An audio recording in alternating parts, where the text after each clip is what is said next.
What's going on, everybody? It's the Bulls Show, aka Aiden, and welcome back to another video. And as you can see, ladies and gentlemen, I am in the comfort of my own home. Now, at the end of the day, it was a very long car ride. 13 hours in a car can definitely be very, I guess, it can take your toll. So I'm very tired as well, ladies and gentlemen.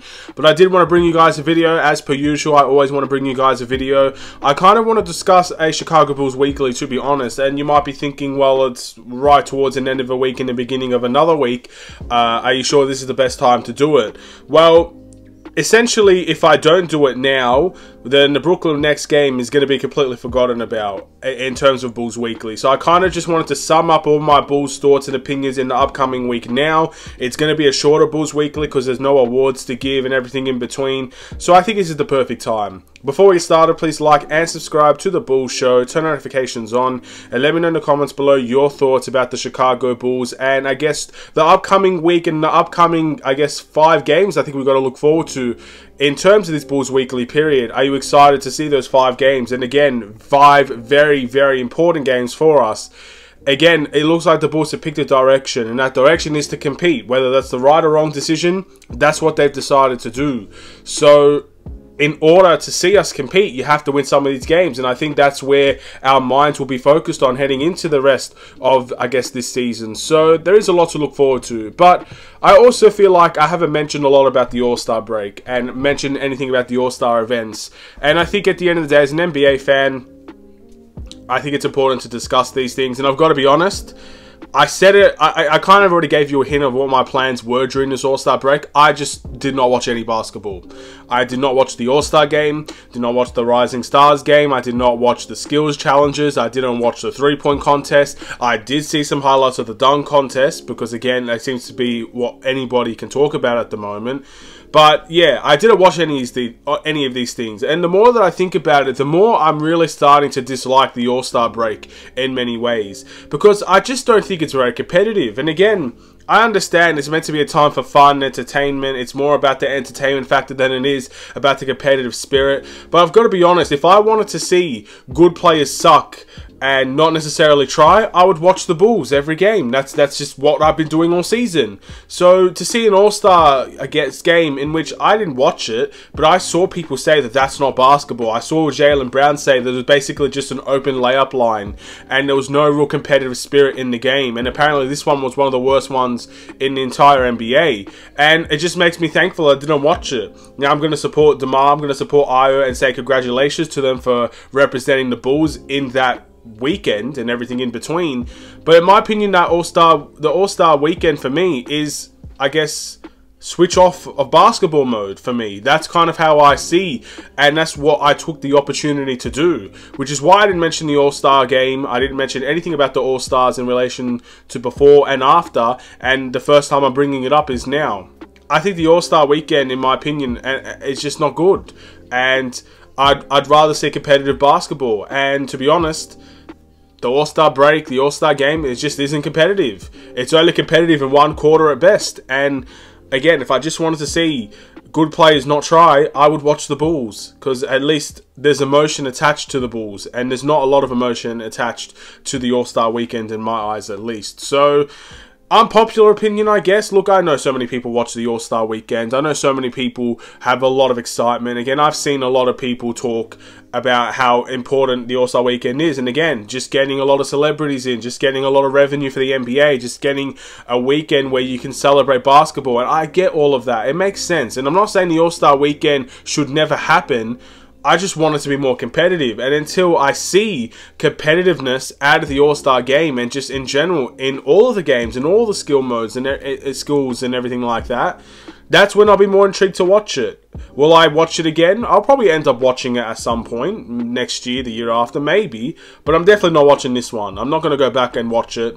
I'm focused on the Bulls right now. With all that being said, let's talk about Bulls Weekly. Let's just talk about the games that we have coming up next, because that's really all we've got to look forward to. There's no previous results. There's no, I guess, awards. Let's just focus on what we have next. The first game is going to be very, very soon. The return of the Bulls is going to be at home against the Brooklyn Nets. Now, you might be thinking, Brooklyn, look, they're a weaker side. They're a team that at the end of the day traded Kevin Durant, traded Kyrie Irving. They've got new players in. At the end of the day, I'm more scared of this Brooklyn Nets team than I've ever been about any Brooklyn Nets team in recent history. And the reason why I say that is because we lost the Brooklyn Nets previously with none of the team from the Phoenix Suns, I guess, players coming into that team. We lost to a very weak-handed Brooklyn Nets team. But the difference was in the short, I guess, hours that they had with each other, they played more like a team than the Bulls ever had this season. In my humble opinion, that's what I thought. So adding defensive players, adding some championship experience players, or at least playoff finals experience players, in terms of the Phoenix Suns, because they haven't won a championship. But you're getting guys in, and in my humble opinion, it's going to do amazing things for the Brooklyn Nets, and I think they're going to be a very solid team, and there will be a playoff team, in my opinion, with all of them ready to play. So, yeah, I'm worried. I can't lie. Of course, I'd like to see the Bulls win this game. I think the Bulls have a good chance to win. Look, you got Patrick Beverley in. There should hopefully be some new excitement, and I guess a welcome back to the NBA bounce for the Bulls at home. But you can't guarantee these things, can you? And we're on a 6-game losing streak. Let's not forget about that either. So, look, I hope we're motivated to win that game, but I'm very frightened about the Brooklyn Nets. And I'm kind of frightened about all these games. The next game is going to be against the Bulls and Washington Wizards. Now, a little bit of an update in terms of that game, at least from my side of things. I want to give a quick announcement. Obviously, in terms of that game, I expect the Bulls to win that game as well. Look, again, tough game for sure, not easy. Wizards are pretty much very much in the same kind of wavelength as the Bulls at the moment. I get all of that, but again, it's at home. We versed the Wizards before. I think we've beaten them before. They've beaten us before. So I kind of expect, in many ways, a good response in this game as well. I'm hoping for some positive momentum at home. We need to win our home games. It's as simple as that. And I need to back the Bulls to win their home games. Away, different story. If we're losing away games, well, at the end of the day, we're a mediocre team. We're barely an average team. So losing away games, it makes sense. But winning your games at home, it has to be an absolute necessity. But getting to that announcement, if you guys are unaware, the university periods, or the college, I think it's just called college for you guys, that period is starting back up again pretty much on that day. For me, it's on Monday, the 27th of February.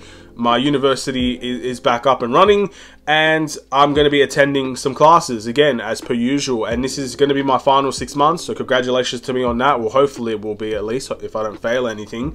And there will be some games that I might miss. For example, I think the next game after that against the Raptors, these are all going to be, I'm going to be at uni attending classes and everything in between. So these games might be hard for me to make a reaction right afterwards. I might have to miss some of these games live and watch them, I guess, on a replay and stuff like that. I can't fully dedicate all of my time to watching the Chicago Bulls anymore in this stretch. Again, it's life.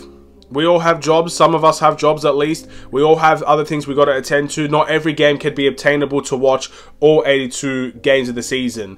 Now, I've been very lucky the last couple of years. I've watched most of the Bulls games and not all of them, but luck can't always be on your side. And I think in the next couple of games, I'm going to be very, very unlucky. The Bulls and the Wizards game, I'm going to be very unlucky. The Raptors game after this one, which is our next game, and I actually think we will lose that game, to be honest.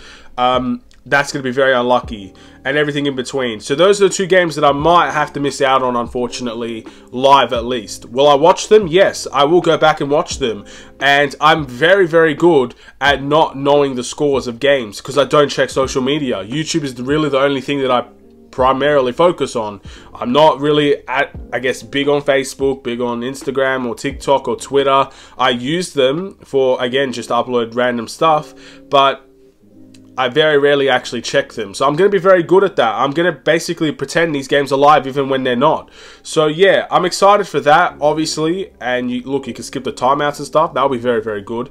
But again, I apologize in advance because those videos that you might want to see, those game reactions, might not come as quickly as you would like. Especially since I'm at home now and I used to have that time.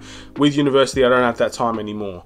The next game would be against the Detroit Pistons. That is going to be a back-to-back scenario. 2 back-to-backs, both of them away from home. The Raptors and the Pistons. Look, we've beaten the Pistons twice, I believe, this season. I think we have their number.